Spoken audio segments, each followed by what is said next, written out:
मैं गली में खड़ी सब्जी वाले से भाव तोल कर रही थी। आज भी वो मुस्टंडा सड़क पार घर के सामने खड़ा मुझको को ताव दे रहा था। मैं अम्मा की राह देख रही थी। मैंने गली के नुक्कड़ तक अम्मा को देखने के लिए नजर दौड़ाई, पर न जाने आज अम्मा कहाँ रह गई थी। मेरी नजर उस आदमी पर पड़ी तो वो दांतों में दबी तिलियां चबाते हुए लगातार मुझे घूर रहा था। अम्मा हमेशा उस वक्त तक घर आ जाया करती थी। मैंने घर में घुसकर दरवाजे की कुंडी चढ़ा दी। अम्मा थोड़ी देर में ही लौट आई थी। मैंने अम्मा से देर आने की वजह पूछी तो अम्मा ने बताया कि नानी की तबीयत खराब थी। अम्मा रोज रात को नानी के यहाँ चली जाती थी और सुबह सवेरे लौट आया करती थी। शायद इसलिए कि नानी घर में अकेली हुआ करती थी, पर अम्मा नानी को अपने साथ इधर भी ला सकती थी। इस तरह न नानी को दिन में अकेले रहना पड़ता और न मुझे रात को। मैं अक्सर सोचती, पर अम्मा को कभी कह न पाई। मेरा नाम भूमिका है। मैं घर में सबसे बड़ी थी। मुझसे छोटे 2 भाई और 2 बहनें थी। मैं अभी स्कूल में ही पढ़ती थी,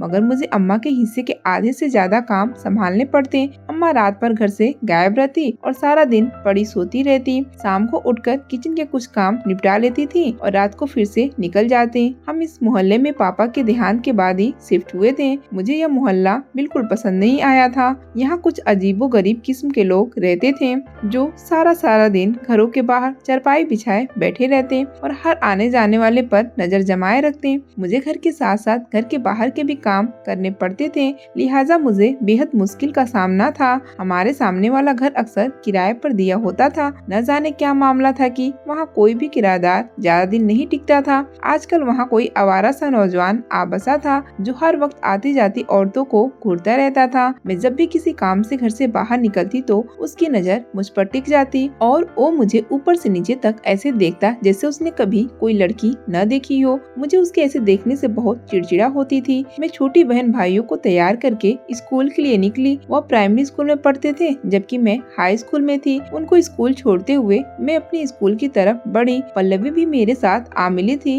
वो मेरी क्लासमेट्स थी और मेरे ही मोहल्ले में रहा करती थी। हमारा स्कूल घर से कुछ दूरी पर था। कुछ दूर चलकर मुझे एहसास हुआ कि कोई हमारे पीछे चल रहा था। मैंने पीछे मुड़कर देखा तो वही मुस्टंडा था जो घर के बाहर खड़े होकर मुझे घूरा करता था। मैं उसे अपने पीछे आता देखकर डर गई थी।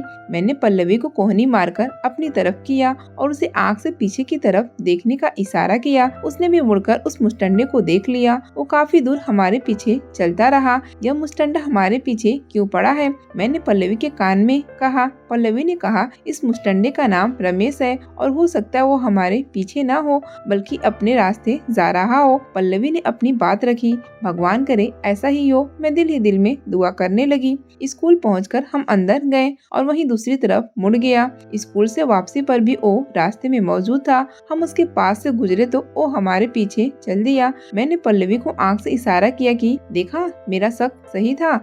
अब वो भी मान गई थी। मुझे अम्मा से जरूर इस बारे में बात करनी चाहिए। मैंने दिल ही दिल में सोच लिया था। मैं बहुत दब्बू और बुज़दिल सी लड़की थी। ना मैंने कभी किसी लड़के से बात की थी और न ही कर सकती थी। कोई भी लड़का मुझे गौर से देखता तो मेरे हाथ पाँव कांपना शुरू हो जाते थे और कोशिश के बावजूद भी हलक से आवाज ना निकल पाती। वो भी समझ जाता था कि यह लड़की बुरी तरह घबरा चुकी है। लड़के क्या, मैं तो लड़कियों से बात करते हुए भी घबरा जाया करती थी, इसलिए लड़कियां मेरा मजाक उड़ाती थी। मेरी पल्लवी के अलावा कोई और सहेली नहीं थी, जबकि आधी स्कूल और पूरे मोहल्ले की लड़कियां पल्लवी से दोस्ती थी। पल्लवी मेरे से काफी तेज थी। वो डंकी की चोट पर जवाब देकर अगले बंदे की बोलती बंद कर दिया करती थी। मेरे चेहरे पर घबराहट देखकर पल्लवी उस आदमी की तरफ बढ़ी कि तू रुक, अभी इसको मजा चखाती हूँ। मैंने उसका हाथ पकड़कर अपनी तरफ घसीटा। मैं नहीं चाहती थी कि वो यहाँ गली मोहल्ले में सबके सामने तमाशा लगाए। मैं उसे घसीटती हुई घर ले गई। घर का राशन बिल्कुल खत्म होने के करीब था।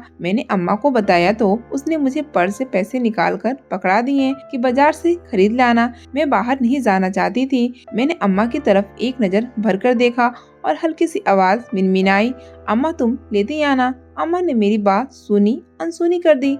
मैंने अम्मा को उस मुस्टंडे रमेश के बारे में बताने का सोचा। अम्मा जाने की तैयारियों में लगी हुई थी। मैं उसका फिक्रमंद चेहरा देखकर चाहने के बावजूद कुछ न कह सकी। मैंने सोचा कि वो पहले ही परेशान रहती थी, मुझे उसे और परेशान नहीं करना चाहिए। पापा के देहांत के बाद अम्मा बहुत बदल गई थी। मेरे पापा एक मिस्त्री थे। पापा के हाथ में बेहद सफाई थी। उन्हें बड़े बड़े बंगले बनाने का काम बड़ी आसानी से मिल जाया करता था। वो अच्छा कमाते थे और खुद खुद तो मिस्त्री थे पर अम्मा को उसने मल्लिका की तरह रखा हुआ था। वो अम्मा का बेहद ख्याल और इज्जत करते थे। वो हम सब बहन भाइयों से भी बहुत प्यार करते थे, मगर उनकी उम्र बहुत कम थी। अभी वो 40 के हुए थे कि एक रात अचानक उनके दिल की धड़कन बंद हो गई और वो हम सबको रोता बिलखता छोड़कर चले गए। मुझे अंदाजा था कि पापा के देहांत के बाद अम्मा को बहुत मुश्किल का सामना करना पड़ा था। आमदनी का कोई जरिया नहीं रहा था और खाने पीने के लाले पड़ गए थे। अम्मा अपने बच्चों को भूखा रहते न देख पाई और उसे घर से कदम बाहर निकालना पड़ा। अम्मा लोगों के घर में काम करने पर मजबूर थी। शाम को वो थकी हारी घर में आती और पापा की याद में आंसू बहाती रहती। लोगों के घरों में काम करके वो इतनी थक जाती थी कि उसे घर और बच्चों का काम ना हो पाता। उसकी मुश्किलात जानकर मैंने बहुत छोटी उम्र में ही घर संभालना शुरू कर दिया था। मैं उसकी मदद करने की वजह से उसके घर आने से पहले घर के और बहन भाइयों के काफी काम निपटा दिया करती। धीरे धीरे अम्मा मुझ पर काफी काम की जिम्मेदारियां देने लगी। उसने घर के अलावा बाहर के भी अक्सर काम मेरे जिम्मे डाल दिए थे। कुछ समय पहले उसने लोगों के घरों में काम करना भी छोड़ दिया था। अब तो रात को नानी के घर चली जाती और सुबह सवेरे लौटती। हमारे मोहल्ले की एक लड़की नीलू घर से भाग गई थी और जाते हुए वो एक खत छोड़ गई थी जिसमें लिखा था कि वो अपनी मर्जी से जा रही है। ये बात स्कूल जाते हुए पल्लवी ने रास्ते में मुझ तक पहुंचाई थी। मैं सुनकर परेशान थी। वो तो उम्र में हमसे भी छोटी थी। ये तो मालूम नहीं था कि वो किसके साथ भाग गई है, लेकिन इतना मालूम था कि वो अपनी मर्जी से गई थी। पल्लवी ने मुझे बताया था कि उसकी माँ का रो रो कर बुरा हाल था। मैं सारे रास्ते उसके माँ के बारे में सोचती रही। बजाय नीलू एक सीधी साधी लड़की थी और देखने में लगता नहीं था कि वो इतना बड़ा इंतहाई कदम उठा सकती थी। मैं ताज्जुब से सर हिलाते घर में दाखिल हुई थी। मोहल्ले में लड़कियों के गायब होने का सिलसिला जारी हो चुका था। नीलू के बाद पिछली गली में रहने वाली लड़की अनुष्का भी घर से गायब हो गई थी। उसने हमारे स्कूल से हाई स्कूल पास किया था और पल्लवी से उसकी अच्छी दोस्ती थी, जबकि अपने पीछे वो भी वैसा ही खत छोड़ गई थी जैसा नीलू के जाने के बाद मिला था। मैं डर गई थी। मुझे ये सिलसिला कुछ ठीक नहीं लग रहा था। मैंने अम्मा से जिक्र किया तो वो चौंक गई और मेरी तरफ देखने लगी। शायद अम्मा को अपनी जवान होती बेटी का एहसास हो गया था। मैं अब स्कूल के अलावा घर से बाहर नहीं जाऊंगी अम्मा। मैंने अम्मा को बाहर के कामों से मना किया। वो कुछ नहीं बोली, बस खाली खाली नजरों से मुझे देखती रही। रात को अम्मा को घर से निकले अभी कुछ ही देर गुजरी थी कि दरवाजे को किसी ने खटखटाया। मुझे लगा शायद अम्मा ही वापस आई होंगी और रात को हमारे घर किसको आना था। मैंने बगैर सोचे समझे दरवाजा खोल दिया। सामने रमेश खड़ा था। उसे सामने देखकर मेरे होश उड़ गए। मैं बड़ी गलती कर चुकी थी। मैंने जल्दी से दरवाजा बंद करने की कोशिश की तो उसने एक हाथ से दरवाजा पकड़ लिया और बोला, मेरी बात तो सुनो। यकीनन वो अम्मा को घर से निकलते देख चुका था। अम्मा की वापसी पर वह घर के बाहर ही खड़ा होता था, इसलिए उसे माँ की वापसी के वक्त का अच्छी तरह पता था। इतने समय से उसे यहाँ रहते हुए उसे यह भी अंदाजा था कि हमारे घर में कोई मर्द नहीं था। मैं सांस रोके दरवाजे से उसका हाथ हटने के इंतजार में थी। मैंने अपनी तरफ से पूरा जोर लगाया मगर दरवाजा टस से मस न हुआ। वो मेरी जोर आजमाइश पर मुस्कुराता मुझे जहर लग रहा था। मेरी बात तो सुनो, उसने दोबारा बोला। मैंने इधर उधर देखते हुई कांपती हुई आवाज में पूछा, क्या बात है? अगर गली में कोई मुझे नजर आ जाता तो मैं मदद के लिए उसे पुकार लेती, मगर गली बिल्कुल सुनसान पड़ी थी। चाय पीने का दिल कर रहा था। थोड़ी सी चाय पत्ती मिलेगी? नहीं है चाय पत्ती घर में। इस बार मैंने उसे सख्ती से जवाब दिया और दरवाजे से हाथ हटाने को कहा। अच्छा चाय पिला दो। अपने हाथ की वो अपनी ढिठाई पर अड़ा हुआ था। मैं रो देने के करीब थी कि गली से किसी मोटरसाइकिल का गुजर हुआ। वो पीछे हट गया। मैंने एक लम्हे की देर किए बिना दरवाजे की कुंडी चढ़ा दी और अंदर आकर कमरे के दरवाजे को भी लॉक कर दिया। वो सारी रात मैंने आंखों में ही गुजार दी। मुझे खौफ के मारे नींद न आई थी। अम्मा सुबह सवेरे वापस आ गई तो मैं सुर्ख आंखें लिए गुस्से में स्कूल के लिए निकल गई। रास्ते में पल्लवी बार बार पीछे मुड़कर देखती रही। आज वो आया नहीं। आखिर वो उकताकर बोली, वो रमेश के इंतजार में थी। मैं हक्का बक्का उसकी शक्ल देख रही थी। मैं उसके ना आ जाने पर भगवान का शुक्र अदा कर रही थी और वो उसे याद करने में लगी हुई थी। तुझे पता है वो किसके पीछे आता है? उसके सवाल पर मेरा दिल दहल गया था। मेरे पीछे अपने सवाल का खुद जवाब देते हुए इठलाकर बोली तो मैं सोच में पड़ गई। यह तो एक तरह से अच्छा ही था अगर वो पल्लवी के पीछे आता था, पर रात फिर वो मेरे घर पर पहुंचा हुआ था। मुझे कुछ समझ नहीं आ रहा था, लिहाजा मैं चुपचाप चलती रही और मैंने पल्लवी की बात का कोई जवाब न दिया। अम्मा के जाने का वक्त हुआ तो मेरी घबराहट बढ़ गई। मैं अम्मा की मिन्नतें करने लगी कि आज अम्मा न जाएं, पर अम्मा किसी सूरत रुकने को तैयार न थी। अम्मा का कहना था कि वो नानी को बताकर नहीं आई। नानी उसका इंतजार कर रही होगी। आज वो नानी को बता आएंगी तो कल को मेरे पास रुक जाएंगी। मैंने अम्मा को कल रात की सारी बात बता दी। अम्मा सुनकर परेशान हुई और बोली, मैं उसे समझा दूंगी, तुझे तंग नहीं करेगा। वो मुझे दरवाजा अच्छी तरह बंद करने को कहकर चल दी। मैं अम्मा की रवैया पर हैरान थी। पल्लवी 2 दिन से स्कूल नहीं आ रही थी। मैं बहन भाइयों को उनकी स्कूल छोड़कर बाकी का रास्ता अकेले ही काटती। रमेश भी मुझे उस रात के बाद दिखाई नहीं दिया था। या तो ये अम्मा के समझाने का असर था या वाकई वो पल्लवी के पीछे था। मुझे तसल्ली हुई। वापसी पर मैं पल्लवी का पता करने उसके घर चली गई। पल्लवी के घर कोई नहीं दिख रहा था। मैंने पल्लवी को आवाज दी तो उसकी माँ न जाने किस कोने से निकल कर आई। उसने बताया कि पल्लवी तो घर से भाग गई थी। मैं सन्नाटे में रह गई। कब, कैसे और क्यों? मेरे मुंह से शब्द नहीं निकल रहे थे। परसों जब वो स्कूल से लौटी तो उसकी माँ उसे घर छोड़कर किसी काम से बाहर गई थी। जब वो वापस लौटी तो पल्लवी गायब थी। इंतजार करने और उसका ढूंढने पर भी उसका कुछ पता नहीं था। उन्होंने उसका सामान देखा तो वो भी गायब था। वो शक में पड़ चुके थे कि वो घर से भाग गई थी। उन्होंने उसके बस्ते से उसका लिखा खत मिल गया, जिसमें लिखा था कि वो अपनी मर्जी से जा रही है और उसे ढूंढने की कोशिश न की जाए। पल्लवी की माँ ने रोते हुए वह खत मेरे हाथ में पकड़ा दिया था। मेरा खुद का दिल गम से फटा जा रहा था। वो मेरी बहुत अच्छी दोस्त थी। उसने मुझसे इस बारे में कुछ जिक्र नहीं किया था। मैंने खत पर एक सनसनी नजर डाली और चौंक गई। यह लिखाई तो पल्लवी की नहीं थी। मैं उसकी लिखाई अच्छी तरह पहचानती थी, क्योंकि मुझे घर के कामों की वजह से वक्त नहीं मिलता था तो वो अक्सर मेरा स्कूल का काम कर दिया करती थी। अगर तुझे कुछ मालूम भी हो ना कि वो किसके साथ भागी है, तब भी मुँह से भाप मत निकालना। पल्लवी की माँ धीरे से बोली थी। इसका बाप और भाई उसकी जान के दुश्मन बने हैं, मार डालेंगे उसे। मैं इस बात में सर हिलाकर वापस लौट आई थी। मैं अपने साथ पल्लवी का खत भी ले आई थी ताकि अपने नोट्स पर लिखी उसकी लिखाई से यह लिखाई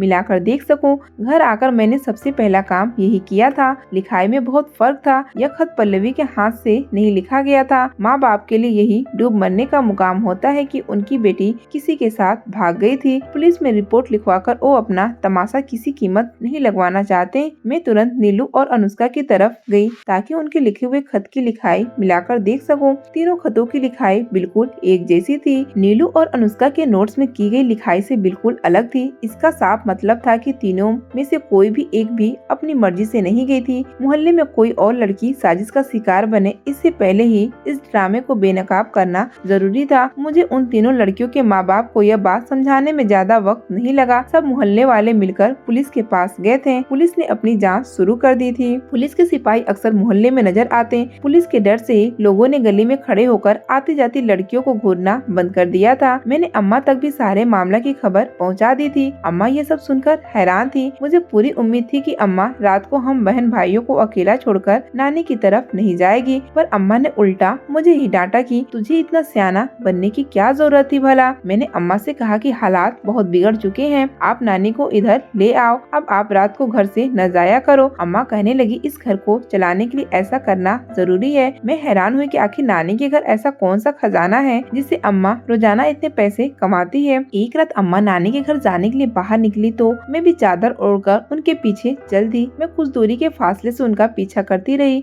वो पैदल जा रही थी। यह देखकर मेरी जान निकल गई कि उनका रुख नानी के घर की तरफ नहीं था, बल्कि वो तो किसी और तरफ मुड़ गई थी। मुझे घर में सोए बहन भाइयों की भी फिक्र थी। मैं उसके पीछे चलती रही। वो एक घर के सामने जाकर रुक गई और दरवाजे पर हल्की सी दस्तक दी। दरवाजा तुरंत ही खोल दिया गया था। मैं दरवाजा खोलने वाले को देखकर सन्नाटे में रह गई थी। वो तो वही मुस्टंडा रमेश था। अम्मा अंदर गई तो उसने दरवाजा खट से बंद कर दिया। अम्मा और रमेश का क्या ताल्लुक था, इसका जवाब तो अम्मा ही दे सकती थी। मैं वापस लौट आई और सारी रात सोचती रही कि अम्मा से किस तरह सच उगलवाया जा सकता था। अगली सुबह मैं स्कूल के लिए निकली तो स्कूल की बजाय नानी के घर की तरफ चल दी। मैं नानी से मिलकर अम्मा के बारे में जानना चाहती थी। मेरी नानी मेरे इकलौते मामा के देहांत के बाद से अकेले रहा करती थी। कभी कभार उसकी विधवा बहू अपने 2 बच्चों को उससे मिलवाने के लिए ले आया करती थी। नानी अपनी पेंशन से घर का खर्चा चलाया करती थी। नानी के यहाँ जाकर मुझे मालूम हुआ कि अम्मा ने तो कई महीनों से नानी के घर का चक्कर नहीं लगाया था। अब इसमें कोई शक बाकी नहीं रहा था कि अम्मा किसी गलत काम में शामिल थी।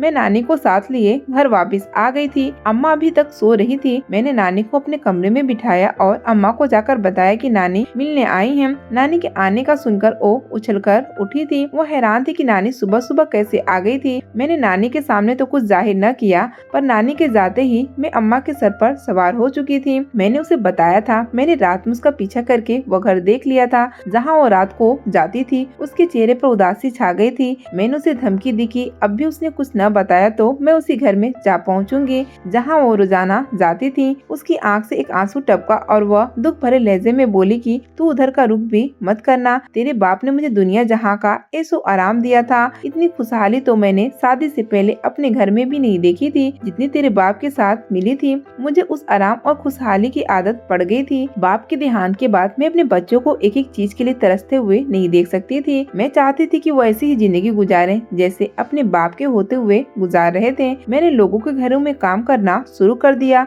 आमदनी का सिलसिला शुरू हो गया था, मगर वो आमदनी काफी ना थी। सारा दिन मेहनत करने के बावजूद महीने के आखिर में कुछ पैसे हाथ आते थे जिससे गुजारा ही मुश्किल से हुआ करता था। और सच पूछो तो मुझे मेहनत मशक्कत की आदत न शादी से पहले थी और न बाद में। तेरा बाप तो खाना भी अक्सर बाहर से ही ले आया करता था ताकि मुझे घर में ना पकाना पड़े। मैं कोई ऐसा काम ढूंढ रही थी जिसमें मेहनत कम और मुआवजा ज्यादा हो। मैं कोठी में काम किया करती थी। वहाँ की मालकिन अक्सर मुझसे हालचाल लेती रहती। मैंने उससे अपनी ख्वाहिश का जिक्र किया कि मैं कम मेहनत में ज्यादा कमाना चाहती हूँ, तो उसने कुछ सोचते हुए कहा कि उसके पास एक काम है, पर ये काम इतना चुपके से करना होगा कि किसी को कानो कान खबर नहीं होनी चाहिए थी। वो घर उसी औरत का था। वो अपने घर पर कोठा चलाया करती थी। वहाँ बहुत अमीर सेठ रात को आया करते थे। शरीफों के इलाके में ये काम करने से न किसी को पता चलता था, न ही पुलिस बार बार तंग करती थी। इस काम के लिए उसे औरतों की हमेशा जरूरत पड़ती थी। मैंने ये सब सुनते उसे साफ कह दिया था कि मैं जिस फरोसी नहीं करूँगी। वो बोली थी कोई मसला नहीं, जिस फरोसी के अलावा भी बहुत से काम है। उसने मुझे हिसाब किताब और रखवाली का काम दिया। वो इस धंधे के अलावा कुछ और भी नाजायज काम किया करती थी।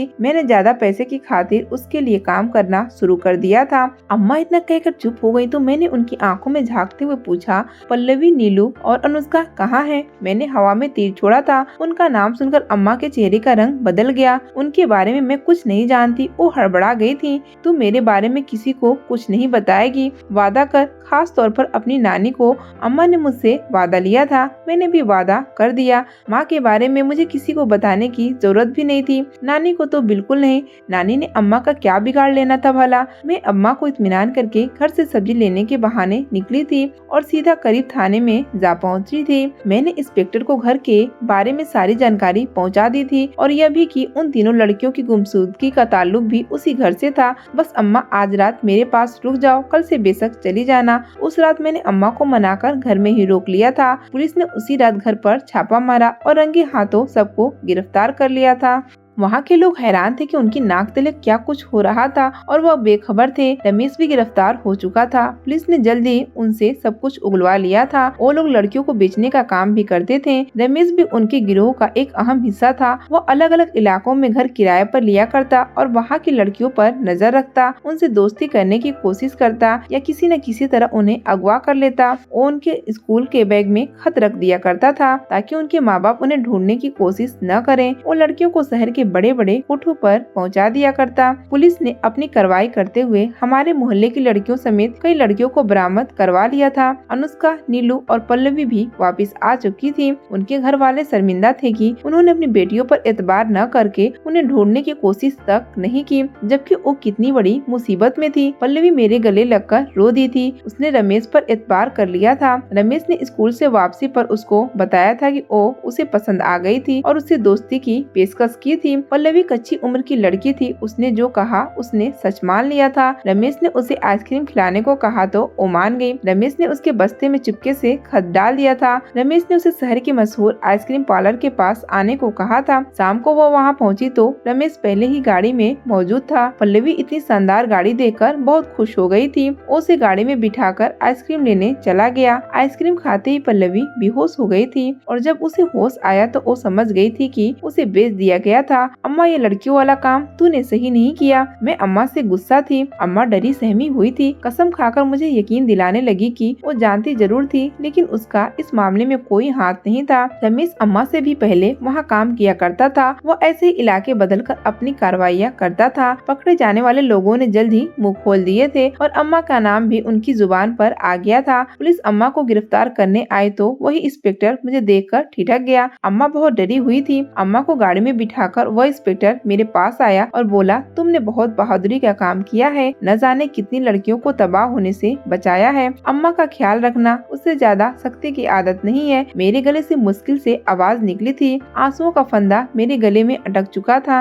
मैं पूरी कोशिश करूंगा। इंस्पेक्टर मेरी रोती शक्ल देखकर नरमी से बोला था। अम्मा उनके साथ शामिल जरूर थी, मगर अम्मा ने किसी जुर्म का इजहार नहीं किया था। क्योंकि अम्मा की बेटी ने ही पुलिस को सब मुजरिम तक पहुंचाया था, लिहाजा अम्मा की सजा में काफी कमी कर दी गई थी। मैंने अपना मकान बेचकर नानी के घर शिफ्ट हो गई थी। घर के पैसों से गुजर बसर करने लगी। अम्मा घर आई तो मैंने उसे कोई भी काम करने से मना कर दिया था।